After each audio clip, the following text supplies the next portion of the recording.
Today, Saturday, August 30th. This is the 1967 Cadillac Eldorado, fully restored, original Borg movement 148-8610 clock. This is the clock that mounts inside the instrument cluster. This is the fully assembled final embodiment of this restored original vintage clock from my friend Perry.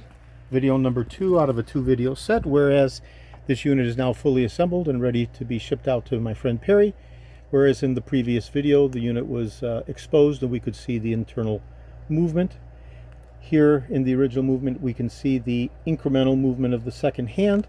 Unlike the quartz conversions, which are a sweeping second hand, we have an incremental ticking sound and an incremental movement of the second hand, which is particularly important for show cars that want to be period correct, as this is a component that is judged during shows.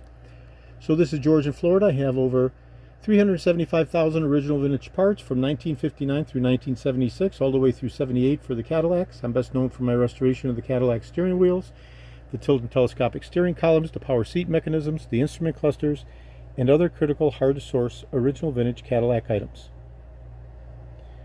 Today is Saturday, August 30th. Thank you very kindly.